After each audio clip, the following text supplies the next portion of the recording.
Hell in the Land of the Morning Calm, Chapter 5. More Lives Than a Cat.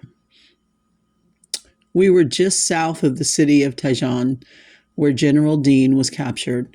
My company was on this hill. We had been surrounded all day long, and it was now getting dark. During that night, 24 men came to me, and I had the privilege of leading them to the Lord. One soldier, who seemed to be one of the hardest men I have ever seen in my life, came up to me and said, "Plemmons, could I talk to you for a minute?" "Sure," I answered him. "Dal," he said, "we're not going to get out of here alive. We're not going to make it." I said, "I don't know any such thing." "Listen," he continued, "I just have to do something. I've mocked you and made fun right along with the rest of the guys, but I knew it was real all the time. My old mother had that kind of religion. I knew it was real. I want you to forgive me." "Boy," I answered him, "there's nothing to forgive. Dal, will you help me find God?" I led that man to Jesus. The next morning we withdrew from that position. Of the 24 of them that I had led to the Lord during the night on that hill, not one of them lived until daylight. It made me realize that people are watching you every minute of every hour of every day. When the time of crisis comes, if you live a haphazard, slipshod life before them, they will have no confidence in you. They will have nowhere to turn and no one to turn to. After that, so many miraculous things happened to me that the men began to refer to me as the man who had more lives than a cat. I walked behind a truck one day and heard some men talking about me. I stopped to hear what they were saying. I heard one of them say, I feel peculiar when I get around that fellow." Another one of them said, "Well, I do too. That man ought to have been dead a dozen times. I just don't understand it." Let me explain why they were talking like that. One day, during an artillery barrage, a shell came right into my foxhole. I don't mean it hit near the foxhole. It came right into the foxhole with me and exploded. The concussion threw me 30 feet through the air. You can imagine the shock on the faces of those around when they saw me getting up. I didn't even lose consciousness. My friend Marvin had already come out of his foxhole and was heading toward me. He figured I was blown to bits. I had a big bruise on my shoulder and on my hip where I hit the ground. I was sick at my stomach from the impact of the explosion, I suppose. Someone said later, "I know why it didn't kill you. You were too close to it." You see, when those anti-personnel shells explode, they are like an umbrella turned upside down. They go out and up. However, it should have hit my feet or somewhere. That much explosion was enough to kill an elephant. "The angel of the Lord encampeth around about them that fear the Lord." I said that wrong. Excuse me. "The angel of the Lord encampeth round about them that fear him, and delivereth them." Psalm 34:7. Another time, after the truck driver had been killed the day before, Lieutenant Kelly asked me to drive the truck and take him to the regimental supply company to get some needed ammunition. I knew the supply sergeant at the regimental supply and thought I might talk him out of a few extra cases of ammunition. We had run out of ammunition in the roadblock above Qingdongni and had almost run out in the battle at the schoolhouse. Lieutenant Kelly was the favorite of all the non-commissioned officers in the company. He was a prince of a man and a great officer. The men respected him, liked him, and trusted his judgment. I was closer to him than any other officer in the regiment. We arrived at the supply company only to be told that there was no ammunition to be had right then. We started back to our company, and Lieutenant Kelly had said something about it being bad enough that we were having to fight such overwhelming odds without having to be short on ammunition half the time. We'd picked up 8 men and some cases of C rations, which is food, or at least what passed as food. Lieutenant Kelly was in the front seat with me, and the 8 men were in the back along with the C rations. We'd just entered a place in the road where the road cut through a hill, which meant there were high banks on each side of the road. Suddenly, an enemy plane came in on us from out of nowhere. It was firing at us before any of us even saw or heard it. The plane came straight at us, strafing us with machine gun fire. The truck caught fire instantly and started rolling back down the hill. This was a 3/4-ton Dodge truck that was called a weapons carrier. The spare tire was mounted on the driver's side next to the driver. The only way to get out of one of them in a hurry was to jump over the tire. I was about to leap out of the truck when I heard Lieutenant Kelly say, just above a whisper, "Help me, plemmons. I can't move." I turned and saw that his left arm was ripped off and lying across my foot. His right leg was almost torn off. He slumped forward, and I saw 4 holes in his back as big as my fist. Leaping from the truck, I ran around to the other side. The truck was burning and rolling back down the hill. I tried to get Lieutenant Kelly out, but I couldn't hold on to him. The truck rolled into a rice paddy and stopped. Some men from a hill nearby ran down and helped us get the men out of the truck. All the men in the back were dead when we got them out of the burning truck. Lieutenant Kelly lived maybe 2 minutes and he died. I stood in a daze and stared at this fine officer, so alive a few minutes ago and now lying dead at my feet. Somehow it all seemed unreal. I felt someone take me by the arm and then put his arm around my shoulders. It was some lieutenant. He said, "Come on, pal, let's take a little ride." And he took me to an aid station. They gave me a shot of something. I don't know what. I was sitting on the side of a bank when my friend Marvin came driving up in a Jeep. He jumped out while it was still rolling and started running toward one of the tents. Then he saw me sitting on the bank. He stopped and just stood for a moment. With a big smile on his face, he ran toward me. "Praise the Lord," he called. "You got out before they strafed." "No, I didn't," I replied weakly. "Well, Dal," he continued, "you couldn't have been in the driver's seat." "Marvin, I was in the driver's seat," I emphatically replied. "I was driving." "But you couldn't have been," he replied in astonishment. About that time, the doctor came out and said, "Sergeant Plemmons, you can either go back to your company or you can stay here overnight if you would like." "I'll go back to my company," I told the doctor. "You get in this Jeep, Dal," Marvin said to me.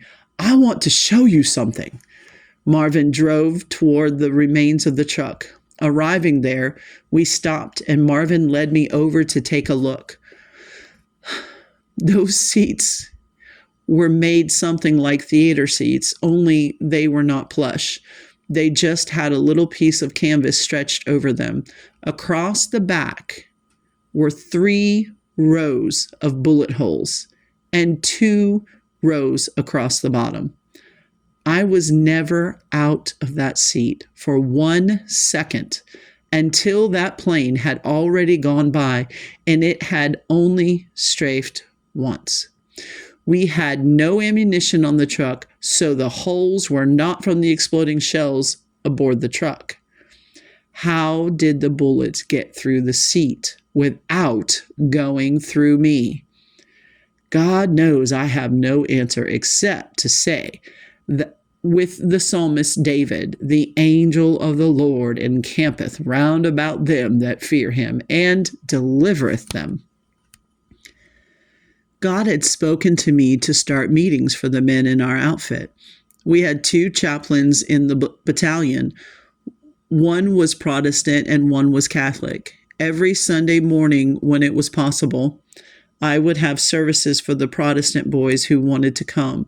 There were quite a few of them. One young man, a Catholic, was also very interested and would come to the services. He had stayed after the service one morning to ask some questions. I was witnessing to him and reading from the Bible when the Catholic chaplain came to the top of the bank, saw us, and screamed down at this young man. "You come up here," yelled the chaplain.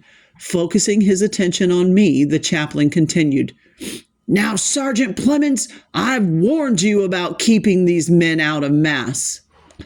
I had a perfect right to do what I was doing. There was no Army regulation that said I could not do what I was doing, but I compromised. I sat there and didn't say a word. As the chaplain and the young man walked across the field and went around the side of an old Korean schoolhouse, I remember how I felt. I felt as though a weight settled down over me. Less than 8 hours after that incident, I saw the young man practically ripped in half. When his body hit the ground, he screamed my name just as loud as he could scream. I ran to him as fast as I could. When I got close to him, I could see that every time his heart beat, blood was gushing out on the ground. "My God, Plemmons," he screamed, "help me! Don't let me die! I'm not ready to meet God!" With every breath he drew, he screamed, "Plemmons, you can help me! You can do something for me! Don't let me die! Please don't let me die! I'm not ready to meet God!" I began to try to lead him to God, but he never seemed to hear me. His eyes were glassy, and he kept saying the same thing over and over. I began to pray, "God, please save this man. Have mercy on him, Lord." God spoke to me just as plainly as I am writing this and said, "Son, that man is not calling on me. He's calling on you." I picked that boy up in my arms, and every time his heart beat, blood gushed against the side of my neck, and ran down my body. "Please," I pleaded with him, "please, just ask God to forgive you." He never heard me. He died with his hand clamped around my wrist. He was only 17 years old. Since then, my wife has awakened me many times in the early hours of the morning saying, "Honey, what's the matter?" I would be wringing wet with sweat, with tears running down my face, reliving that terrible scene in my mind. The war was raging on day and night. I wondered how the communists could possibly afford to lose so many men by the human wave tactic they were using. We had no idea at the time that we were outnumbered as badly as we were. It had been 2 days since the death of Lieutenant Kelly and the men who had been with me. I was feeling the loss of that man in a deep personal way. He had been an outstanding officer and leader. It is when you watch men like Lieutenant Kelly die that the stark horror of war begins to cut a deep pattern in your inner being. You pray, "Oh God, there must be some better way for men to settle their political differences than this." Then you face the grim reality that this is the way it is. You know you must stop the enemy here or fight them in your own land. There had been a lull in the fighting for a couple of days, and the men were getting some much needed rest. We were preparing our positions for the next assault, which we knew would come. We had no way of knowing when it would come. It could be at any minute or maybe days. From scouting reports, we knew the enemy was only a few miles away. We could only wait and prepare our positions. We did not have the strength to attack, nor the equipment to do so. I was walking along, looking at some of the foxholes. seeing how much ammunition the men had in their foxholes, when suddenly there was a burst of gunfire and my feet flew out from under me. At first, I didn't know that I was hit. I really didn't feel a thing. It was only when I tried to get up that I realized I was hit. I tried to get up and my right leg gave way and the pain shot right through me. I then saw that the calf of my right leg was badly torn and I was bleeding profusely.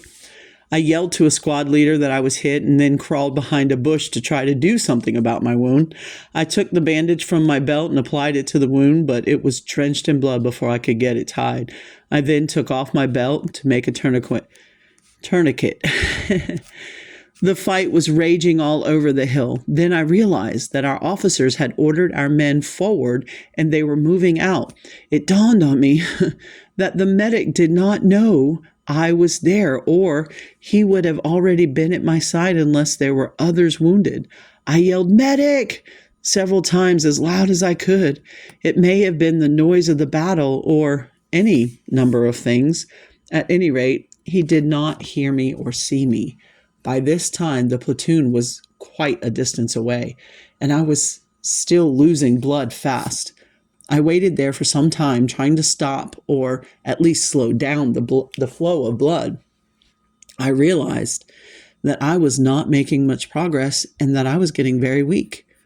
I began crawling down the hill to the road where I reasoned I would have the best chance of being found in the shortest length of time.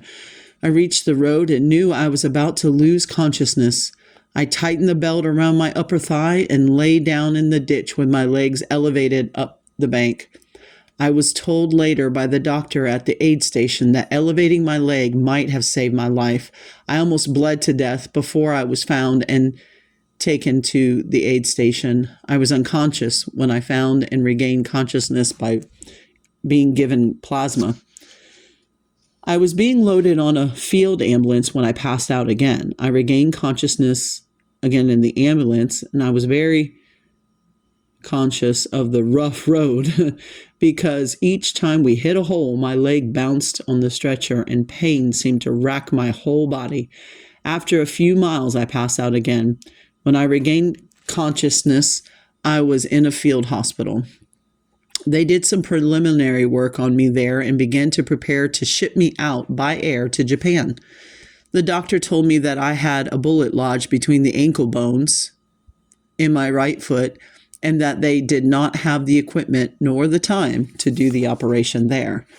I was loaded on a hospital plane, and as we took off, I wondered how many of our boys would see the sun come up that morning, or how many were lucky like me and in a hospital or being cared for. Oh God, I prayed, please be with those boys. I found myself asking God to give our commanding officer wisdom to make the right decisions for the platoon leaders, the platoon sergeants, and all our men. I was just saying, Lord, please watch over my guys, the men of my platoon, when I realized tears were running down my face. A nurse came up, smiled, and softly and sweetly asked, "Do you need another shot for pain?" I wiped the tears from my face and said, "No, ma'am, there's no shot for this pain. I was just praying for our men back on the blood-soaked mountain." Tears came to her eyes, and patting my arm, she said, "I'm sorry I bothered you." She took a couple of steps and looked up and down the plain at all the torn, wrecked bodies, some of them with legs or arms missing, then stopped back to where I lay and in a choked whisper said, "Pray for me too, please." The plane set down at a field somewhere in southern Japan, and some of the patients were taken off the plane. We took off in a very short while for another field near Osaka, where I would be going. They were sending the guys who had been in Japan as close as possible to the places where they had been stationed. I was taken to Osaka General Hospital and arrived just as it was getting dark. They gave me some food that was the best I had tasted in a long time, some pills of some kind, and a shot. I was soon fast asleep. I awakened early the next morning and lay there looking out the window. Birds singing and the sound of traffic could be heard in the streets nearby. The war seemed so far away as I lay there between the clean sheets, smelling the antiseptic aroma of the hospital. Then my eyes fell on the man across the room in the next bed. His head was all bandaged up, and there seemed to be a splint or something on his left leg. I started to turn over, and the pain from my wounded leg shot through me. The war was not so far away anymore. A stretcher was being taken down the hall outside, and all I could see they were giving the man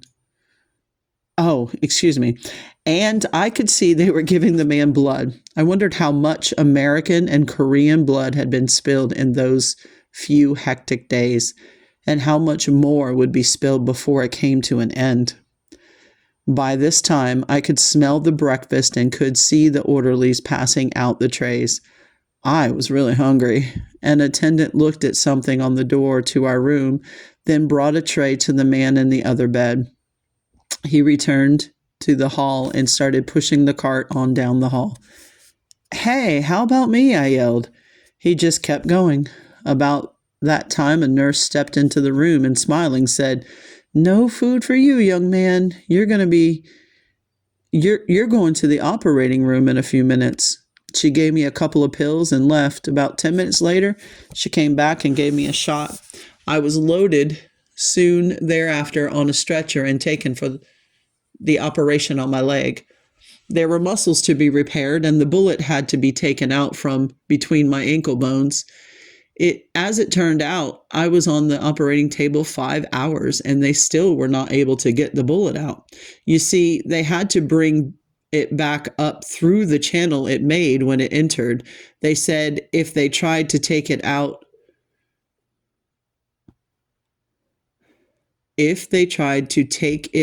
at the foot, it would leave my foot stiff.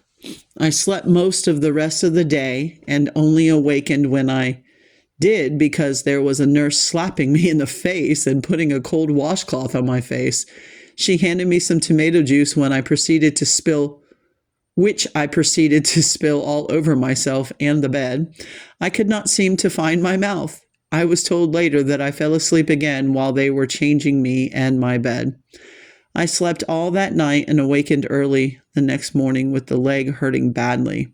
The nurse soon came and gave me a shot that helped a lot. A little later, the doctor came in to inform me that they had not been able to get the bullet out and they would have to operate again the next morning.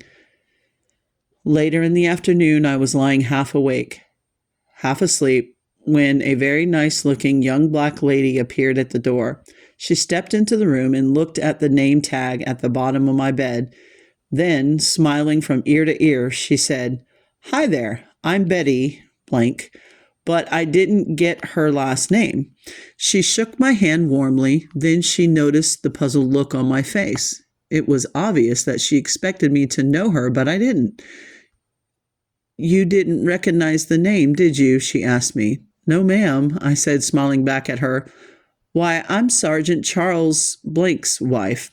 And again, the last name got by me. It was a Spanish-sounding name. Then it was all clear. I remembered Charles. "How's Charles doing?" I asked. With a big smile, she answered, "Charlie's gonna be fine." Suddenly, the tears sprang to her eyes, and taking my hand again, she said, "God bless you, sir.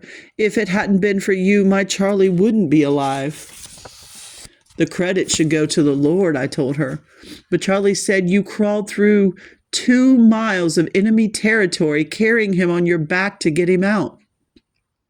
"That's true, I guess," I replied, "but it was the Lord who gave me the strength and courage to do it." My mind went back to the day it happened. Our outfit, the 27th Infantry Regiment, had been holding a vital road junction. We were told in no uncertain terms that we had to hold this position.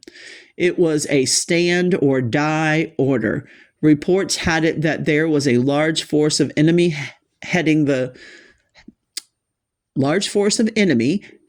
that way to join those who were already there. Within 30 minutes after we assumed our positions, the first probes of the enemy began. Within an hour and a half, a fierce firefight had broken out. We held all right, but with quite a few casualties as a result. Our regimental commander decided to pull back a couple of miles to a position that would be much easier to defend and still give us command of the road junction. We had pulled back and were digging in when one of our guys, who had stayed behind with a wounded buddy, came up to me. I asked him if the medics had gotten his buddy out all right. He dropped his head and said, "No, Jojo has had it." "I'm sorry," I said. He just shrugged his shoulders and said nothing for a moment. Then he said, "Sergeant, I found a man up there wounded as I came back. He looked like he was almost dead. I just happened to stumble over him. He was barely conscious, but I told him we would be back for him." "Well, we'd better do it before the enemy moves in there. Who'll go with me?" I asked. Several men volunteered, but I only wanted one. Too many of us would be sure to attract attention, I reasoned. I got my volunteer, and with the guy who knew where the wounded man was, we set out to find him and get him out before the North Koreans moved into the area. We had gone a long way when I finally said to the guy leading us, "Hey, I thought you said it was about 3/4 of a mile. We've come a mile and a half at least. Are you sure we haven't passed the place?" I was getting mighty nervous about being out there so far. "No," he said, "it's right over this hill." When we got to the top of the hill, we saw him. I told the volunteer to stay on top of the hill so he could see and cover us. Both of the guys had brought an M1 rifle and M2 carbine along. I also had an M2 carbine, which is an automatic weapon that fires very fast. I went on down to the wounded man along with the guy who had found him. The wounded soldier was barely conscious but tried to move when he heard us coming. I reached him and looked down and said, "How's it going, fella?" "Man, are you guys a sight for sore eyes," he said. He told us his name was Charles. He had a chest wound, a wound in the lower part of his stomach, and one in his right leg. I knew he would have to be carried and found myself wishing we had brought another man or two along. About that time, I saw a lookout lay down on the ground and start slowly backing down the hill. We picked up the wounded man, Charles, and started toward our lookout, who was still backing down the hill. When he realized we were coming, he motioned to us to stay still. When we had picked Charles up, he had cried out in pain and did so again as we laid him down. Waiting for our lookout, we found out how Charlie happened to be there. He had been hit the day before and had crawled into some bushes and lost consciousness. He did not remember the battle or when his outfit had moved out. They had not found him and assumed he was missing or dead, I suppose. When our lookout joined us, he said, "Man, a whole bunch of North Koreans have moved down the valley over there." And he pointed in the direction we had come from. "They look like they may be taking up positions on that hill." I was almost afraid to ask, but did so anyway. "How many are there?" "It looked like a couple hundred," he replied. We tried to figure out what to do. If we waited for one of our patrols to come to check on us, they would run into those North Koreans and be shot up or have to turn back. One of the men said, "Why don't we wait until dark and see if we can sneak through?" "No, sir," I said. You know how jumpy our guys are at night. If we get by the Koreans, we may not get by our own guys. What are we going to do? One of them asked. Well, I'm going to pray like I've never prayed before. And then I'm going to try to get us out of here, I said. So it was settled. We would try to sneak through. It was the only chance we had, except taking the chance that we would be captured. Charles would have no chance at all in that event because they did not take wounded prisoners. We knew that from past experience, so there was no choice. We couldn't just leave him there. We had to try. I whispered to Charles, patting his face to make sure he was conscious of what I was saying. Look, buddy, I'm going to have to carry you on my back. When we get to the top of that hill, you must not make any noise. No matter how much it hurts, you've got to be quiet. You can't cry out or moan or anything, or we're all dead. Now, Charles, I continued, I'm praying for God to give you strength. Fight, man. You must stay conscious so you won't make any noise without knowing it. Watch me fight, man, he said. Just watch me fight. We got him to the top of the hill, and taking my belt and the belt of one of the other guys, we strapped him to my back. I needed both of the other guys to cover us and to lead the way. Off we went, crawling on our hands and knees.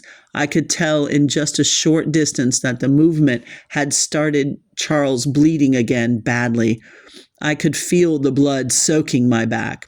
We slowly crawled our way through the bush and over the rocky hillside, praying that the North Koreans would not see or hear us. We found a place in the line and got through their position, but now we had a small open valley to cross and another hill to cross before we would be out of their line of fire. We inched our way across the little valley, which was covered with rice paddies. We hugged the inside walls of the paddies and prayed. We made it across the valley and then made our way slowly up the hill. I noticed that Charles no longer seemed to be tightening and loosening the muscles of his body as he fought the pain. Oh God, I prayed, please don't let this man die. We're almost to the top of the hill, Lord. Please don't let him die on me now. We made it to the top of the hill and over the other side. Now we had only a small valley to cross, and our troops could see us from where they were. I stopped and we let Charles loose from the belts. I had crawled almost 2 miles with him on my back. I was in pretty good condition, but man, that had been a job. We started on down the hill and were getting ready to cross a small valley when suddenly I saw a large man, one of our troops, stand up and wildly wave at us to get down and stay back. We had no idea what was wrong because we couldn't see or hear anything. All of a sudden, I heard the roar of planes and looked up to see the F-51 American fighter planes coming. They began to strafe the area with machine gun fire. I thought, oh my goodness, are those birds shooting at us? Then rockets began to sail through the air. When they hit on the other side of the bank, it shook the ground. I prayed, Lord, please make those fellows... Let me rewind. Lord, please make those fellows good shots today, whatever they are after. It was apparent by this time that whatever they were after was on the other side of the bank. The planes left, and I saw the big GI stand up again and motion us to hurry and come in. As we crossed the little valley, I looked back, and there were 3 big Russian T-34 tanks sitting there.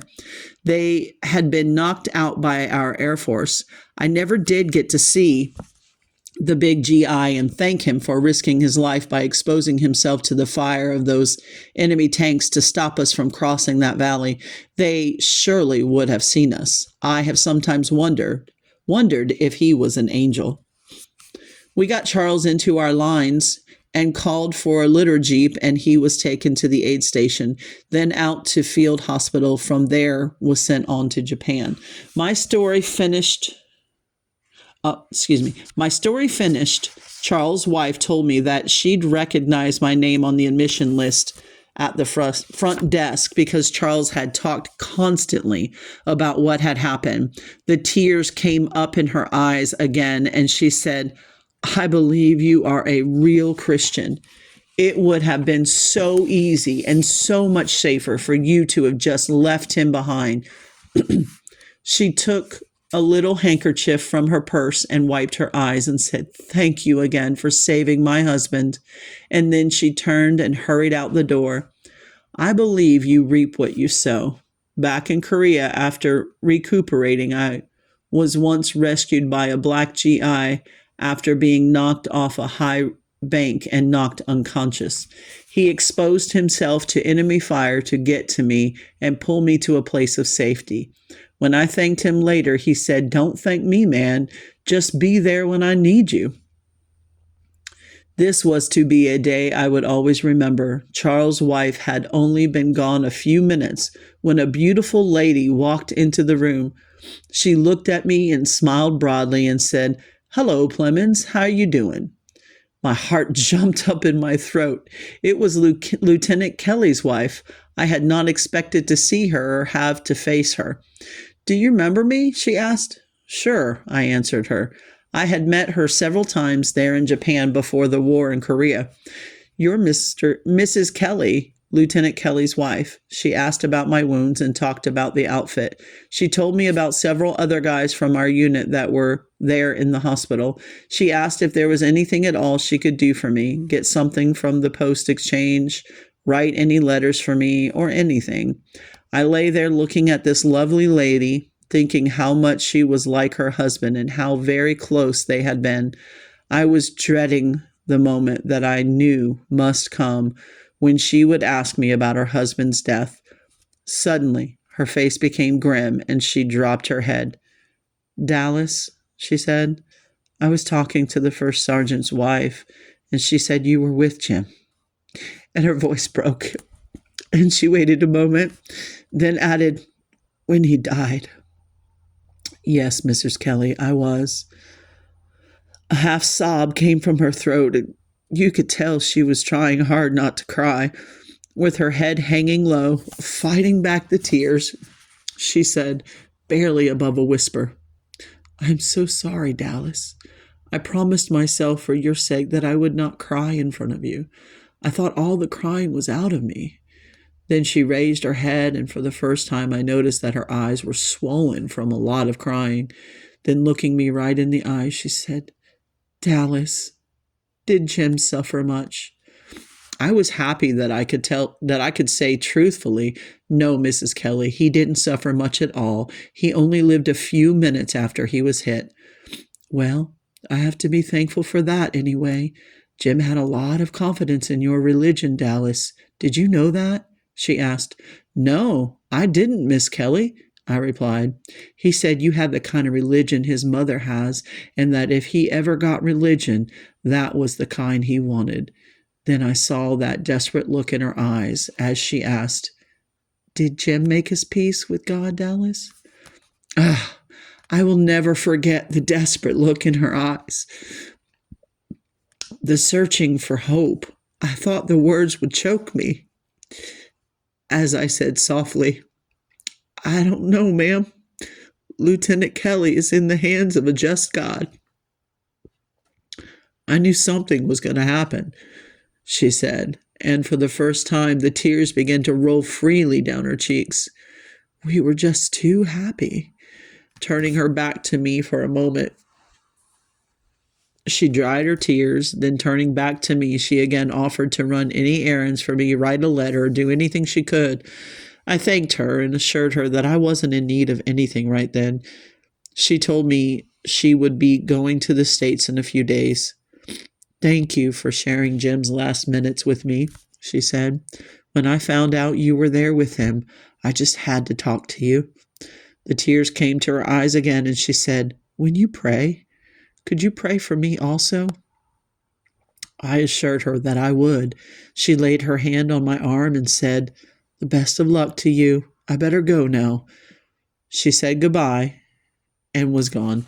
The effect of the 2 visits must have been showing, because the nurse came and stood at the foot of my bed without saying anything, and then said, "If you don't want more visitors today, we will stop them." "Don't stop anyone," I told her. I found out later, however, that she did. She had stopped my company commander's wife and the first sergeant's wife.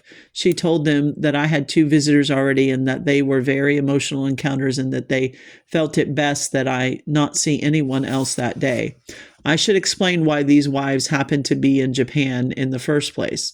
Commissioned and non-commissioned officers on occupation duty in Japan and who were married were allowed to have their families with them.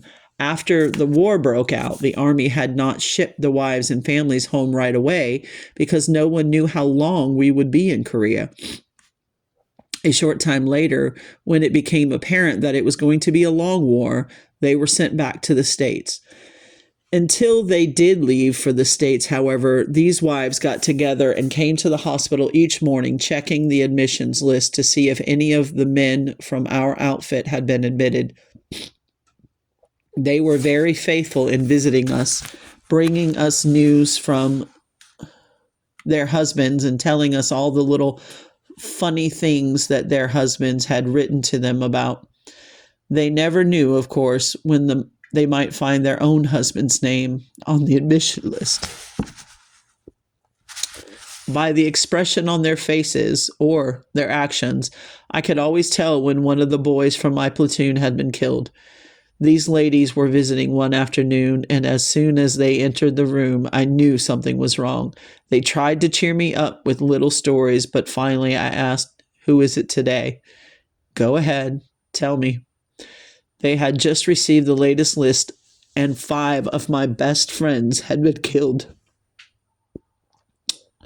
One of them had thrown his body over his buddy, who was wounded, and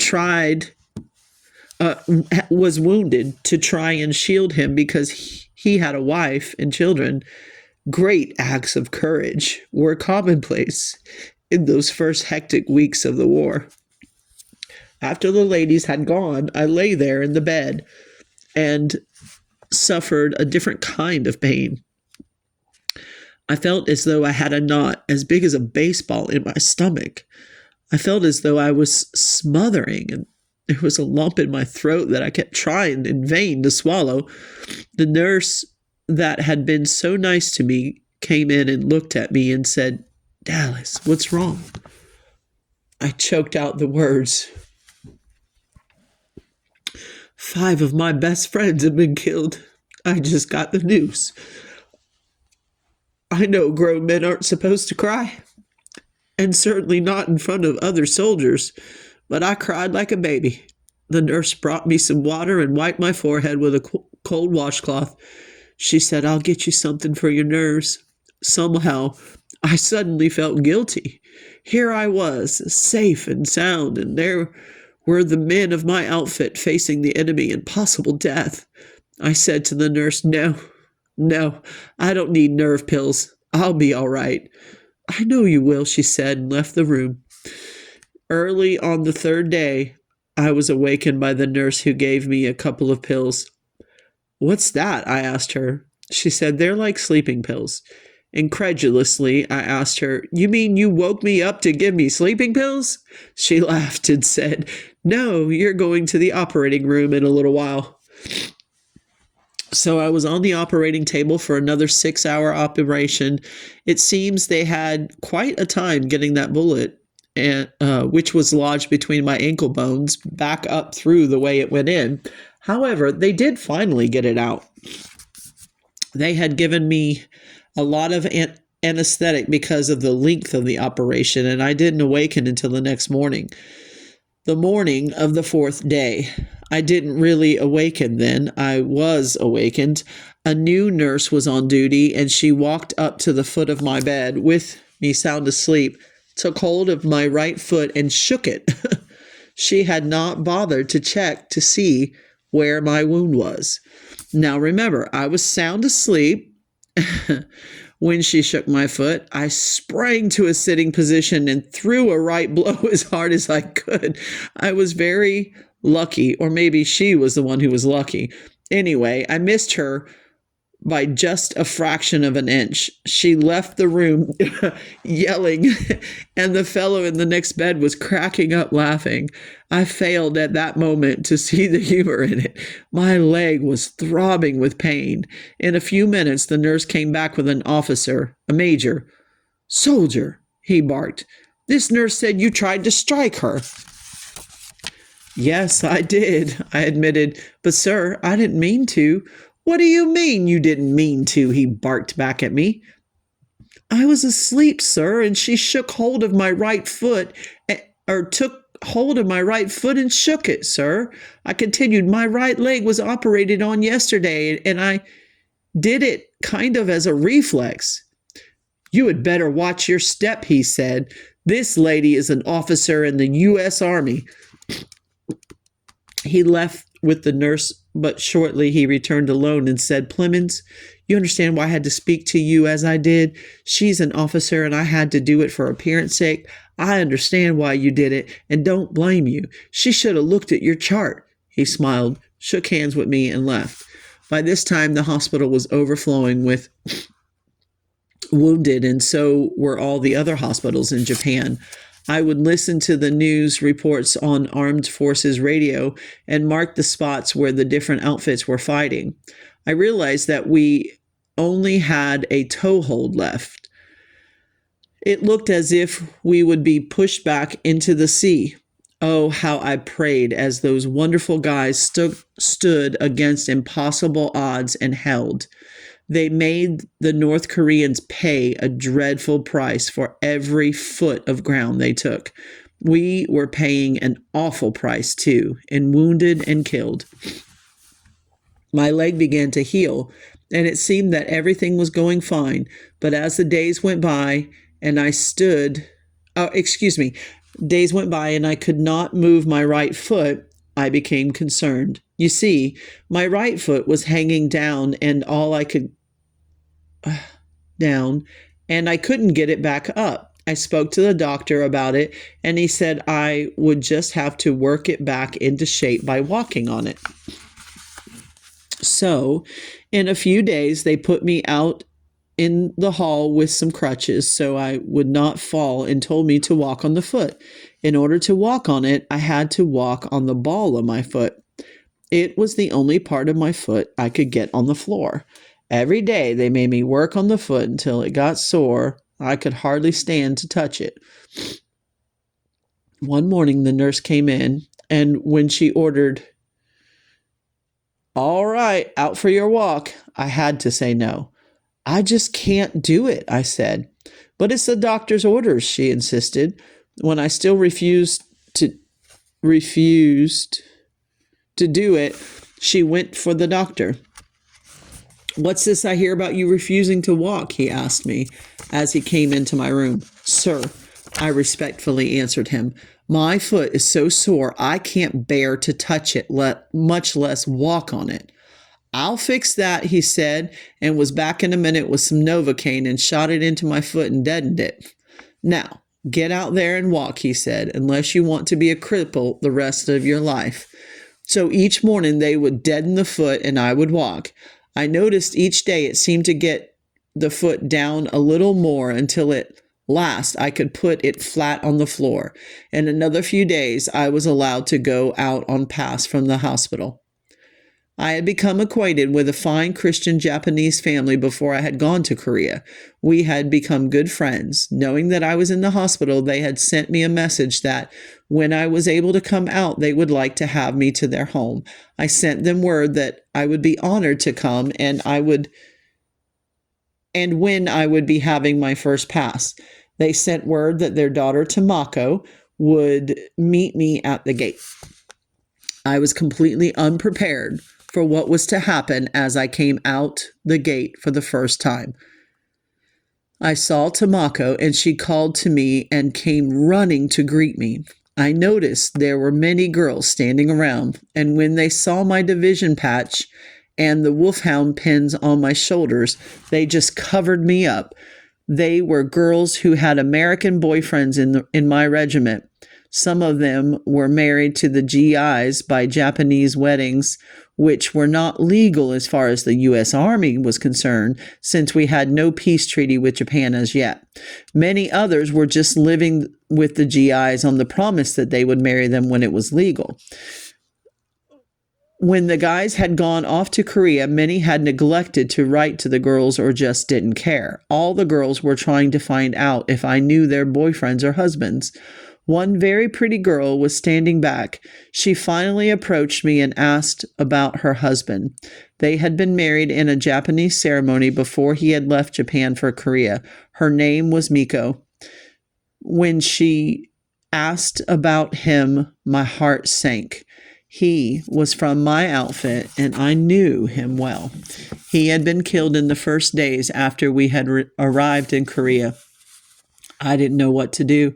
I tried to think what would be the best thing to do. I thought that if I didn't tell her, someone else from the outfit would, and then there would be the possibility that if I didn't tell her, she would never know. I thought it would be better for her to know he was dead than go on thinking that maybe he didn't care, or later that he had gone back to the States and said nothing. I told her as gently as I knew how what had happened to him. Never have I seen such a pitiful look. She fell to her knees and bowed her head until it was touching the street, and over she cried, "No, no, no, it cannot be." Then she broke into uncontrollable sobs. I stood there feeling so helpless and wanting to say something to comfort her. Tamako whispered in my ear, "Plemmons, I was talking to her before you came out. She is carrying his child." I looked down at this girl on her knees, her head on the street, shaking with sobs. She looked so tiny and helpless. In the meantime, she raised her head and I could see the dirt on her forehead. I knelt down beside her and took her tiny face between my hands. I tried to speak, but nothing would come out. Tamako sensed my predicament and whispered, "Maybe it's not the time for words." "Miko," I said, "I am so sorry. We will be praying for you." She whispered, "Thank you," in Japanese, then got up with a blank expression on her face. The last I saw of her, she was going down the street with her head down and disappeared into the crowded street. We went on to Tamako's home. They all greeted me warmly and thanked God for sparing my life. I told them about Miko, and it seemed a great burden fell on all of us for her. We all knelt there and prayed for this little unfortunate young lady. We prayed for the other girls and for the men in the war in Korea. The next time I came out of the hospital, which was the next day, one of the girls came up to me and asked, "Did you hear about Miko?"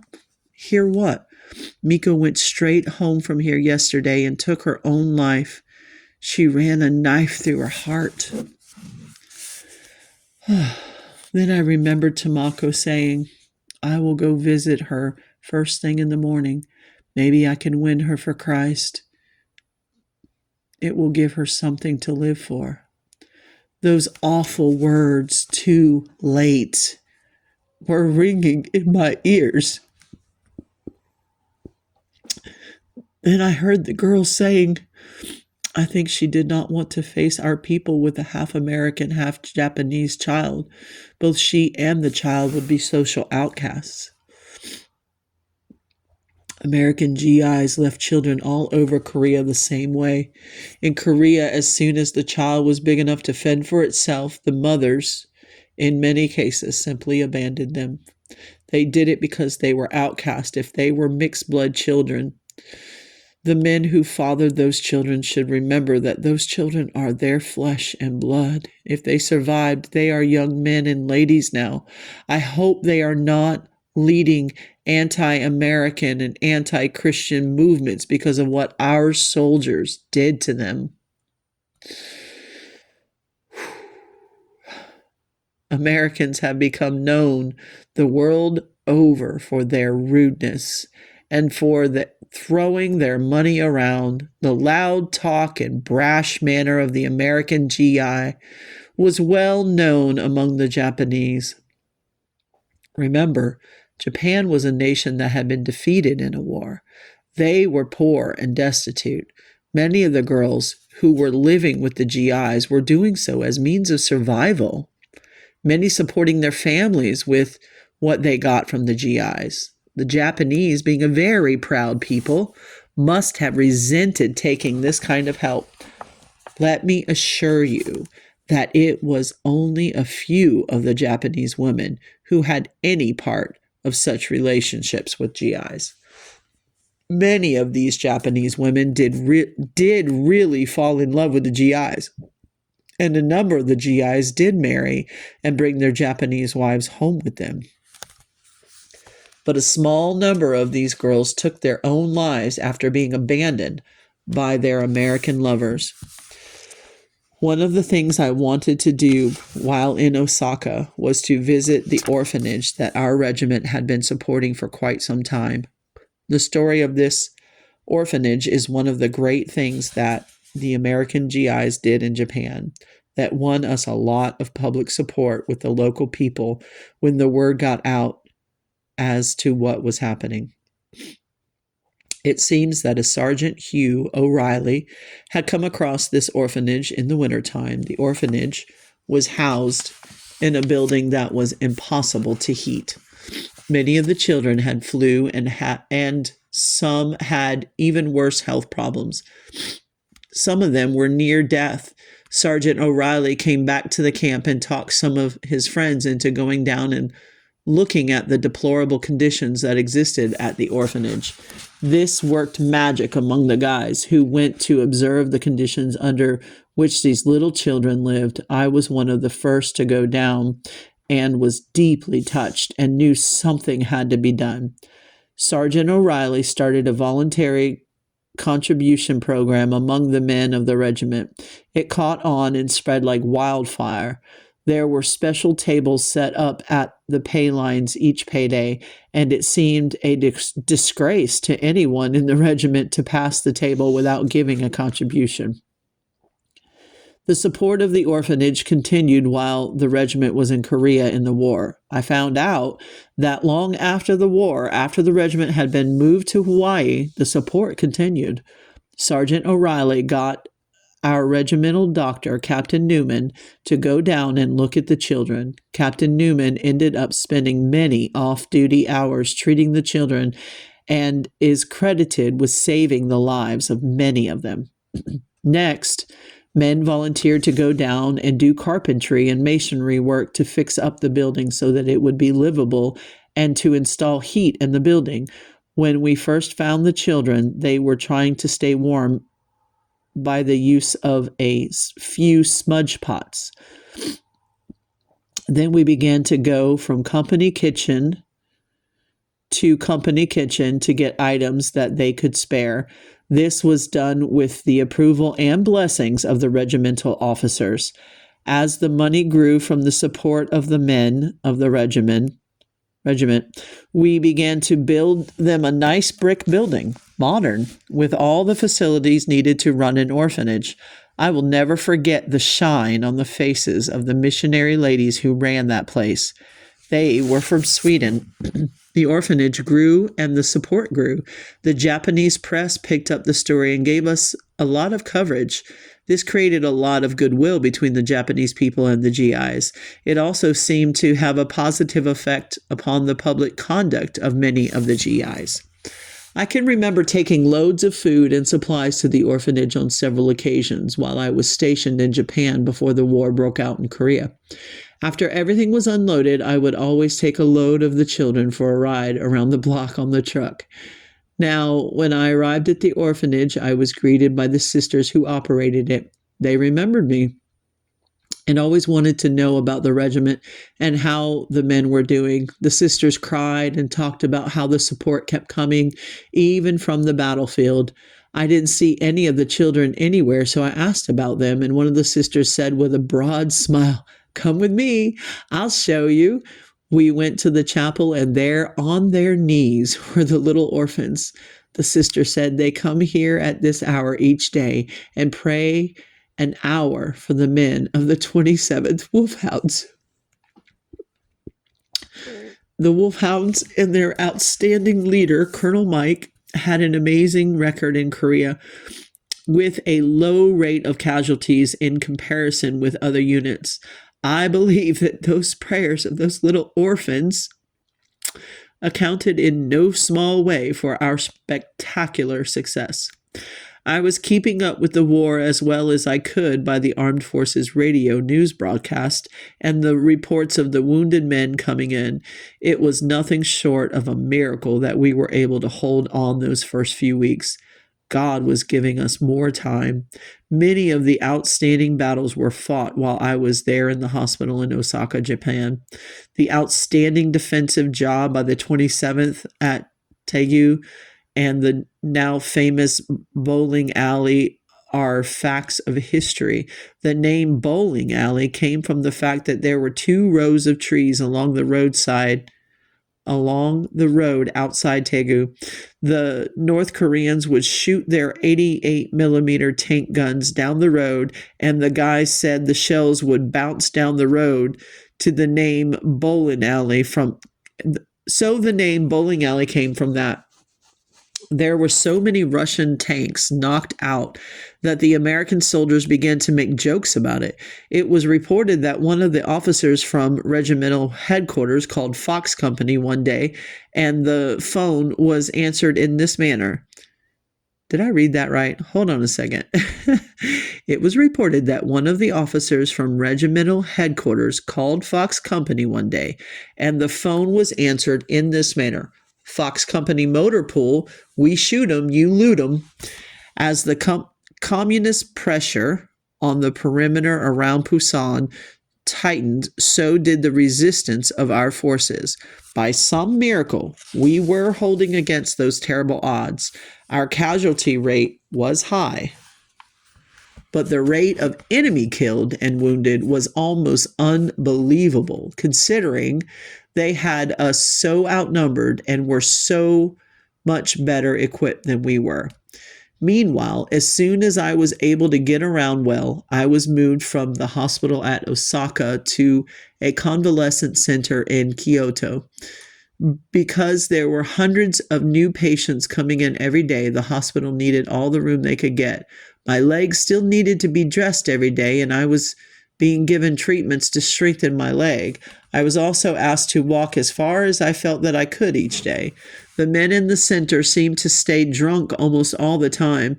I could understand why they were doing that. They were not Christians, and it was the only way they could find a release. Not only did they drink all the time, but when out of the convalescent center, they spent most of their time with prostitutes. The prostitutes came from Osaka and all over because there were not many Americans left in Japan, and of course, they got more money by far from the Americans than they would if they practiced their trade among the Japanese men. I saw that there on the street some of the girls who had been living with some of the men in our regiment. A couple of the girls recognized me and came to me and begged me not to tell their boyfriends or husbands when I got back to Korea. End of chapter 5.